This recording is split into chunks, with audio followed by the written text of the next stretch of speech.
National commission of backward classes के chairman का एक मरतबा झूठ और बेनकाब हो गया है।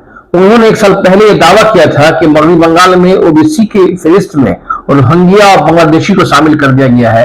और दिल्ली में मई 2023 को उन्होंने एक प्रेस कॉन्फ्रेंस करते हुए कई बड़े बड़े दावे किए थे और उन्होंने ये भी कहा था कि उनके पास ऐसे सबूत भी हैं और उन्होंने खत भी लिखा है कि मगरबी बंगाल में मुसलमानों को की ज्यादा बिरादरियां हैं जिनको रिजर्वेशन मिल रहा है। और सेकंड उन्होंने ये दावा किया था कि ओबीसी में बांग्लादेशी और रोहिंग्याई शहरी को शामिल किया गया, वो लोग फायदा उठा रहे हैं। बैकवर्ड क्लासेस के चेयरमैन हंस राज गंगा राम अहीर के इस दावे के बाद बंगाल से ताल्लुक रखने वाले प्रोफेसर डॉक्टर आदिल हुसैन, जो अजीम प्रेमजी यूनिवर्सिटी में फैकल्टी मेंबर हैं, उन्होंने एक आरटीआई दाखिल किया और 4-5 सवाल आरटीआई के जरिए कमीशन के सामने रखे। पहला सवाल ये रखा कि आपके बुनियादों पे ये कह रहे हैं कि बंगाल में ओबीसी की फहरिस्त में बांग्लादेशी और रोहिंग्याई शहरी को शामिल किया गया है। अगर आपके पास ऐसे कोई सबूत है तो आप हमें आरटीआई के जरिए फराहम किया जाए। दूसरा उन्होंने सवाल ये रखा था कि क्या इस सिलसिले में उन्होंने मगरबी बंगाल को खत लिखा था, अगर लिखा है तो खत की कॉपी फराहम की जाए।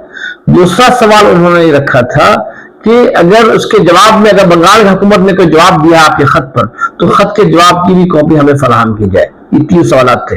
चौथा सवाल ये था कि जो दावा किया जा रहा है उसके लिए बंगाल में कौन बिरादरी शामिल होगी, क्या नहीं शामिल होगी, उसके लिए उसमें national commission of backward classes का क्या रोल होता है, उस 4-5 सवाल पूछे थे। ये सवाल फरवरी 2024 में इन्होंने आरटीआई दाखिल किया। अभी जो 30 सितंबर में इसका जवाब आया है, जवाब डॉक्टर आदिल हुसैन ने अपने फेसबुक पर शेयर भी किया है आरटीआई के जवाब को। पहला जवाब ये दिया गया है कि वज़ारत समाजी उमूर इंसाफ ने जवाब दिया कि उनके पास ऐसे कोई सबूत और दस्तावेज नहीं है जिसमें ये मालूम हो सके कि बंगाल में ओबीसी रिजर्वेशन का फायदा हासिल करने वालों में रोहिंग्याई और बांग्लादेशी शामिल है। दूसरी जो बात कही गई है कि ये कौन बिरादरी शामिल होगी, कौन बिरादरी शामिल नहीं होगी, इसके इख्तियारात जो है नेशनल कमीशन बैकवर्ड क्लासेस के पास नहीं है, बल्कि ये रियासती हुकूमत और मरकजी हुकूमत के ऊपर है कि वो किस बिरादरी को शामिल करती है। हाँ, national commission of backward classes के चेयरमैन जो दावा कर रहे हैं उस दावे के सिलसिले में कोई सबूत नहीं है। अब ये आरटीआई में साफ साफ 2 बातें कही गई है। पहला ये कि इस तरह के कोई सबूत दफ्तर में मौजूद नहीं है, रोहिंग्याई और बांग्लादेशी शामिल है। दूसरी बात ये कह रहे हैं कि कोई बिरादरी शामिल होगी, कौन नहीं होगी, यह मरकजी हुकूमत पार्लियामेंट को या कानूनसाज असेंबलियों को है। तो ऐसे में सवाल यह है कि national commission of backward classes किस बुनियाद पर एतराज किया कि बंगाल में ज्यादा मुस्लिम बिरादरी क्यों है, हिंदू बिरादरी ज्यादा क्यों है, बैकवर्ड क्लासेस को हिंदू मुसलमान में तकसीम करने की उन्हें जरूरत क्यों पेश आई।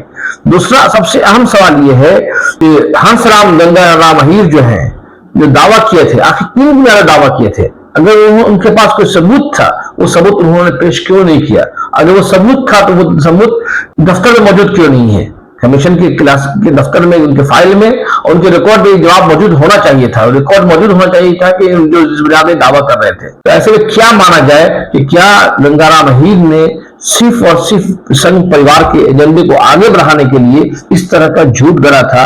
ये ओबीसी को मजहब की तकसीम करने के लिए हिंदू ओबीसी मुस्लिम ओबीसी के दरमियान लाइन खींचने की कोशिश की गई थी। दरअसल गुज़श्ता 10 सालों में, 12-13 सालों में हमने देखा है कि जो खुद मुख्तार जितने इदारे थे, अब सब इदारे जो है अपनी आजादी को खोकर एक एजेंडे पर काम कर रहा है, वो संघ परिवार के मुफादात की तकमील है। अभी हाल ही में हमने चाइल्ड कमीशन की सरगर्मियों को देखा। चाइल्ड कमीशन अपनी बच्चों की हिफाजत आज कर रहे हैं। भारत में किस तरह से बच्चों के अगवा हो रहे हैं और बच्चों के साथ बच्चा मजदूरियां हो रही है, उस पर रोक लगाने के बजाय मदरसों के निसाब का तज्जिया करने लगे और सुप्रीम कोर्ट में हल्फनामा दिया और एक हंगामा बर्पा कर दिया। इसी तरीके से चर्च के बारे में उन्होंने एक रिपोर्ट सुप्रीम कोर्ट में दाखिल की, जिसके जवाब में सुप्रीम कोर्ट ने कहा कि आप हमें अपने एजेंडे का हिस्सा नहीं बनाए। तो जितने, चाहे चाइल्ड कमीशन हो, चाहे बैकवर्ड क्लासेस कमीशन हो, या कोई भी जितने भी इदारे हैं इस वक्त, सारे के सारे इदारे अपनी बुनियादी जरूरतों को छोड़कर मरकजी हुकूमत के मरकजी बिलखुसूस बीजेपी के अज़ायम, उनके मंसूबे की तकमील के लिए काम कर रहे हैं। और ये इदारे का गिर जाना, इदारे की कारकर्दगी, मायूस कुन कारकर्दगी एक जमहूरी मुल्क के लिए बहुत ही नुकसानदेह है। आप देख रहे थे इंसाफ न्यूज ऑनलाइन। अगर आप पहली मर्तबा हमारे चैनल को देख रहे हैं तो सब्सक्राइब जरूर करें। अगर फेसबुक और दीगर सोशल मीडिया प्लेटफॉर्म पर देख रहे हैं तो लाइक और फॉलो करना न भूलें। और ये बात याद रखें कि इंसाफ न्यूज ऑनलाइन एक कोशिश है सच्चाई और सदाकत के साथ गैर जानिबदारी सहाफत की। अगर आप चाहते हैं कि हमारे सफर में आप साथी बने तो हमारे चैनल को ज्यादा से ज्यादा लोगों तक शेयर करें। बहुत बहुत शुक्रिया।